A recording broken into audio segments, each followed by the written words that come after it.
So yan, saksak natin. Then dito tayo sa may mirror natin, no. Ayan, bukas naman yung backlight. And then ayun, lumabas po kanyang sound sa raster, no. Ayun, no. Medyo malaki kasi siya kaya hindi tayo siya makita sa may camera natin. And medyo madumi po yung table natin eh. Ayan, so back to normal na po yung unit natin, no. Goods na siya. Ayan.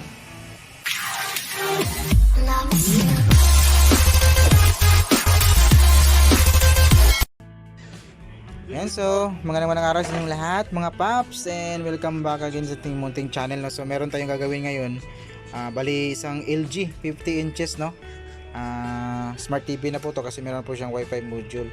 So ito yung kanyang power supply. Ayan, bali binuksan na po natin to para diretso na po yung video natin.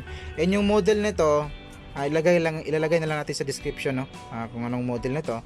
And ito yung kanyang mainboard, kasama na yung dalawang LVDS cable lang papasok sa may left and right bump natin, no? Ayan, dalawang speaker.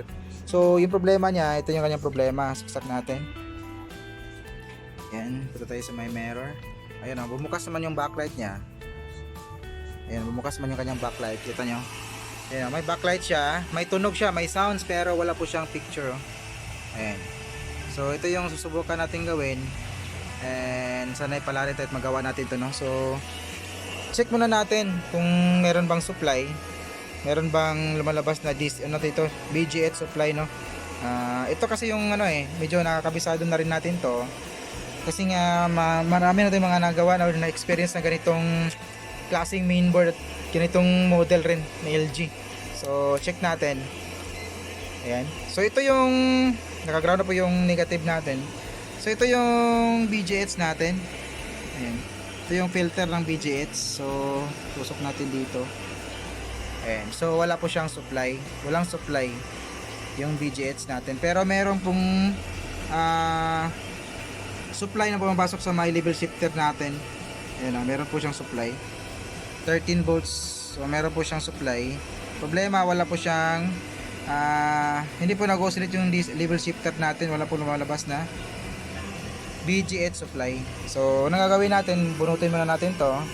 Ayan, bunutin muna natin, tapos tayo natin na-isolate. Bali magsisimula tayo sa may side na to, yung may number 1 na nakalagay, oh. Ayan, number 1. So meron siyang label, kasi pwede mo itong mabaliktad eh. Kapag nahango to, tapos makalimutan mo na siyang kung saan banda yung kanyang talagang tingin ko, kasi kasya lang po to eh, kahit mabaliktad mo to pagkabit dito sa may yung number 2 maging punta dito sa may number 1, kasya siya. Pero problema, mapoprotect po yung mainboard, saka yung kanyang DC-DC, iinit po yung kanyang DC-DC kapag nabaliktad mo yung LVDS cable nito. So bago natin tanggalin yan, buhusan muna natin ng contact cleaner para maging maluwang yung kanyang kapit, no? Kasi kapag mga ganito, medyo mahigpit po yung kanyang kapit kapag bago siya at hindi pa siya natatanggal. Ayan, so hang natin, tapos kunting angat siya kasi meron siyang lock. Angat natin, then dandahan natin tatanggalin yan. Ayan, o.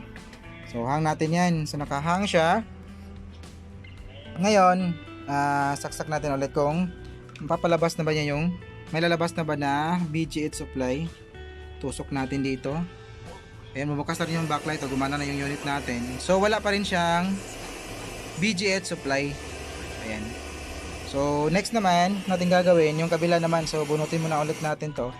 Bunutin natin ulit, then balik natin yung papuntang right side natin, kasi itong pula, ito papasok yan dito sa may left side kasi nakatalikod yung unit natin, no? So balik muna to para hindi tayo malito, no? Pero hindi naman tayo malito na kasi meron namang numbering, oh. May number siya, yung cable niya merong number. Pero may experience ako nung unang unang gawa ko nito, nabaliktad ko yung ribbon niya, kaya pala umiinit yung kanyang level shifter. So buti na lang hindi natin nasira. Ayan, saksak natin siya ulit. And then ito namang side, yung number 2, yung tatanggalin natin na papasok sa may right side bump natin ng panel, no? So bubuhusan muna natin yan ng contact cleaner para luluwag yung kanyang kapit, no? Para hindi tayo mahirapan. Ayan, tapos konting angat. Ayan. Then dahan-dahan sa pagtanggal. Ayun. Ayan. So hang natin yan.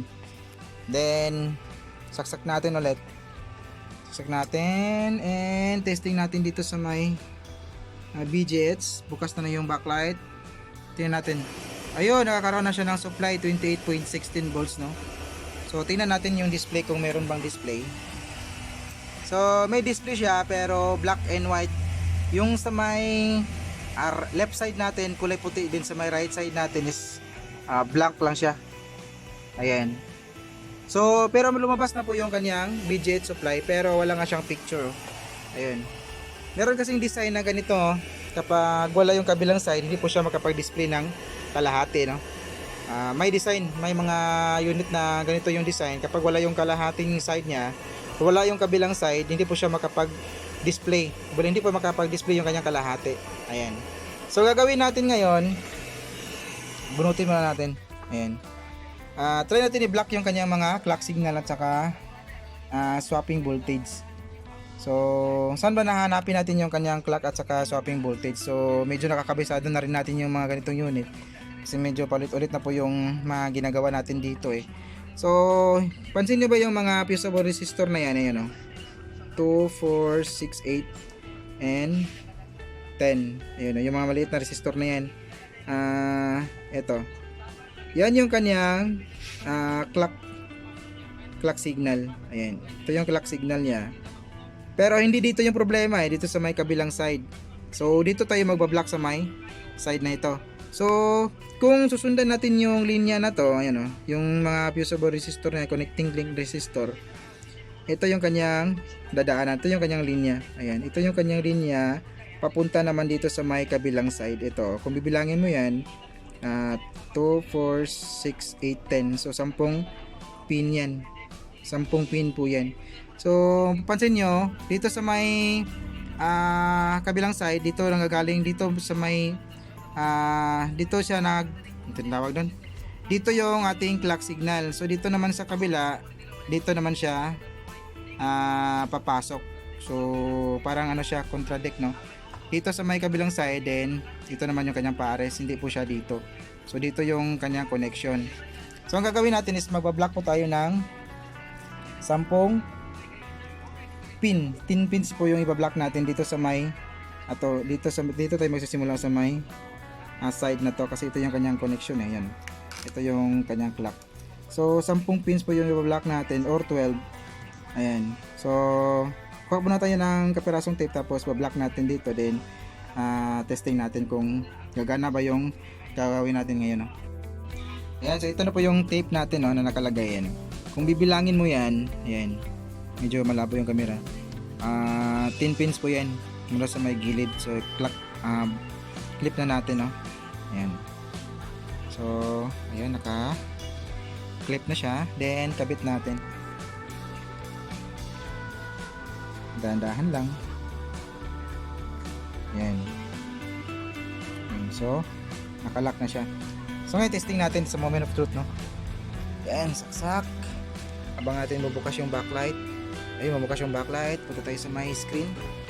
Uy, walang picture ah. Ayun! Lumabas, nagka-raster na po siya, oh. Ayan.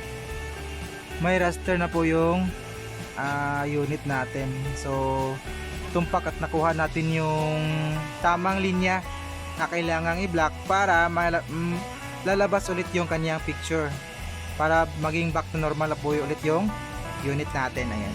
So tingnan natin yung kanyang power. Ayun. Yun, no? Ayan. So, goods. Back to normal ulit yung unit natin, no? So, ayan. Bali, hindi ko na siya lalagyan ng signal kasi medyo malinis naman yung kanyang panel. Wala namang problema or wala namang fine lines. So, back to normal ulit naman yung makinis naman yung kanyang display. Ito yung sa may ano pala, sa may baba. Ayan. So, hanggang dito lang siguro yung video natin, mga par, and maraming salamat sa mga at saka nanood sa ating walang kwentang video. Ayan, so God bless sa inyong lahat. Peace out.